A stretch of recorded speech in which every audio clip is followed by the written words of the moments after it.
The mutton floor's quiet now. The day's work is through. But now, another kind of work, maintenance. Homebush has its own carpentry section, electrical, plumbing and welding departments. A complex engineering world of its own.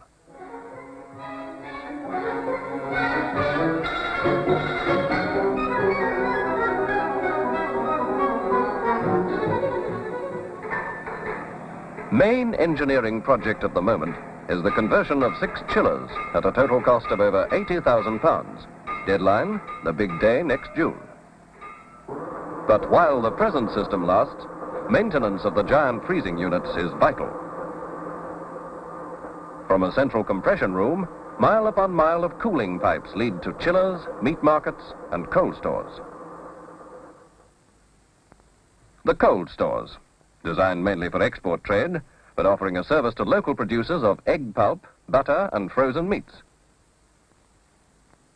Usually, Australia has a surplus of prime meat for export, but in time of shortage due to drought conditions, this is supplied to local buyers only. Today, a consignment of lean beef, normally used only for processed meats, awaits shipment to America. But one of Homebush's largest export items is tallow, the byproduct section producing 5,000 tons a year, and more than half of this exported. Faced with increasing overseas demand, Homebush and American engineers installed new refineries to modernize handling, improve tallow quality. Almost fully automated, the new process drew heavily on electrical power. Consumption of electricity from the abattoir substation, one of the largest in Sydney, was increased to 17 million units of electricity a year. Power 24 hours a day for the new byproduct plant, for new beef chillers, for the thousands of motors and outlets throughout the abattoirs.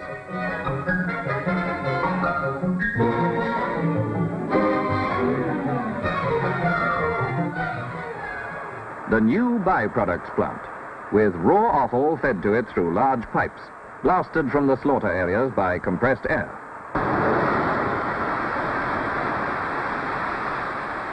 £7,000 of offal in one blow, the load of a storage tank.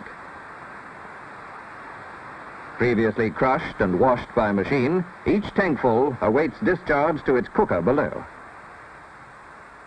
Cooked at 38 degrees above boiling point for almost 3 hours, the material is disgorged into tipping pans for controlled feeding to the presses. 8 units, operating 16 hours a day. A vital function of the byproduct plant is hygienic disposal of tons of waste material from the 15 to 20,000 animals dressed daily. Prior to 1916 at Glebe Island, offal had to be towed by barge to sea. Now, the hot material is fed automatically to large screw presses and crude tallow expressed. The residue, rich in protein, is treated as meat meal for stock and poultry or as fertilizer. 7,000 tons annually are sold on the local market. In another section, edible tallow is prepared and freed from impurities. It is used for margarine, the inedible tallow for soap. Very little of the animal goes to waste. Leather from hides, buttons from horns, glue from trotters, brushes from hair, surgical gut from intestines, and valuable drugs from the glands.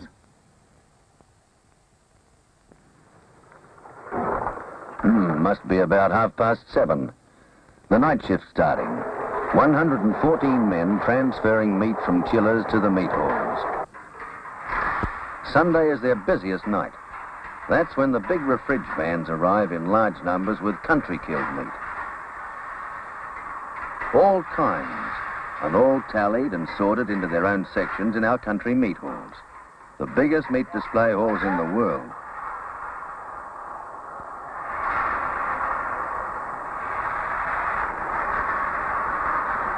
Six hours from now, almost every inch of this space will be filled, and a few hours later, emptied again when the meat is sold. And this happens 5 nights a week.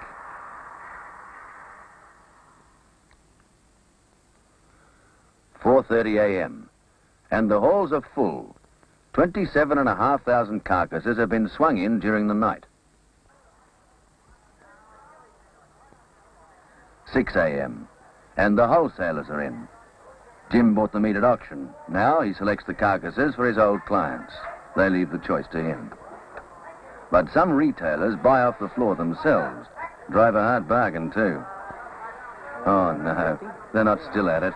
How about that? That's a beautiful lamb. Look. As long as you can take 50 of that style, and I'll set you 1 and 8. Now, 1 and 7, mate. No, Bill, 1 and 8 is my bedlock. Now, I've come down a penny a pound on those. Making a hate meeting. No, 1 and 8's a figure. But look, you've got a bloody good lamb then. What's that long over By 6:30, all the butchers are in, and the buying and selling reaches full pitch.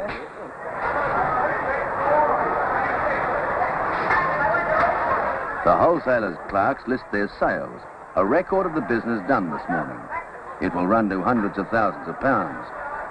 There are 91 wholesaler selling stands, names that have become part of the history of the meat industry.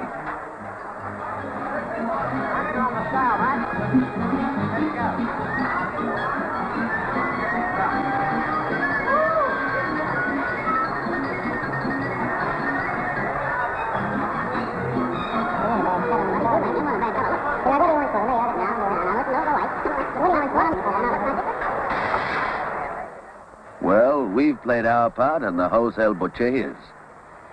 Now the carting contractors get the meat moving on its way to the final customers in the family butcher shop. Even here, right at the last minute, the inspectors are on the job, making sure it's healthy meat in clean, well-kept wagons.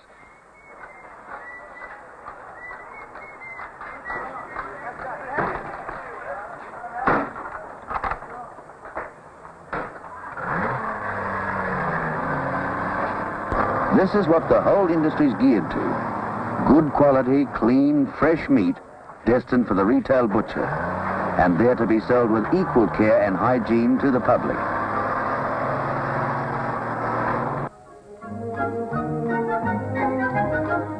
Not so many years ago, in fact within living memory, a meat market was a primitive thing. No refrigeration, no proper inspection, and little care for hygiene. But modern living standards have brought rapid improvements. And at Homebush has grown the headquarters of a great industry, covering almost 1,000 acres and employing over 2,500 people. In the administration building, constantly on call is a policy-making 3-man board. Directly responsible to the Minister for Agriculture, its prime functions are to handle problems as they arise and to maintain a high standard of meat production for the public. Well, gentlemen, the next item deals with the crippled stock and the special arrangements we've made for handling them in weekends and outside orders. Chairman of the board, Mr. P.S. Hill. I wonder if you've heard anything from the RSPCA about our arrangements. Oh, yes, Mr. Chairman. The RSPCA have told me that they're very happy with the installation of the emergency slaughter here. Mr. Urig, who represents the pastoralists of New South Wales. There's a 24-hour slaughter available here at the present time. They know about the introduction of the store standards we've got. Mr. Carter, union representative on the board. Well, I think it might be as well to have it in practice before we invite them along to have a look at it, have it operating. I think it's well, they know. After formal business, heads of departments make reports. Today, engineers discuss the new A chiller. Very satisfactory, Mr. Chairman. Practically all the equipment for the plant is here, and it's now being located in position. The board aims to constantly improve standards. Also working to these ends is the Royal Agricultural Society, with its cattle breeding contests at the Royal Easter Show. A leading English Hereford breeder has been specially brought out for this year's judging. Breeders and pastoralists from all states of Australia gather for his decision.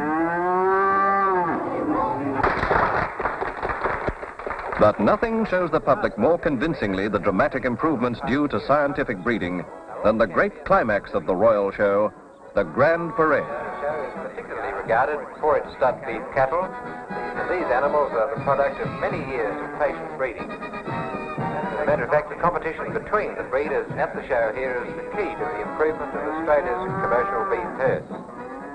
The magnificent display of beef and lamb at the Royal Agricultural Show indicates that meat producers throughout the state are alive to the needs of the consumer.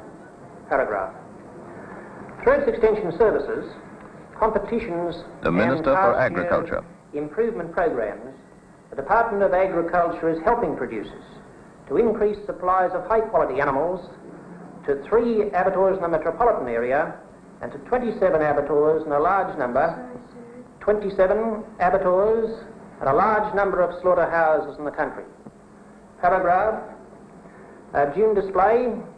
This year, a June. record number And the President of the Royal Agricultural Society opens the big display which this year has even more significance than usual for the industry. For the new A chiller is ready, with its new forced draft system, most modern chiller in the country, one of the largest meat chillers in the world. On this day, buyers from many lands gather with those most concerned to promote the local meat industry. Here is the meeting place of the grazier, the breeder, the wholesale and retail butcher, the auctioneer, the people, all the people who cooperate for the betterment of the industry. For this is meat grown with care, handled with cleanliness and a multitude of safeguards. Meat that is the ultimate product of many interests working together to improve standards. Meat for the families of a growing nation.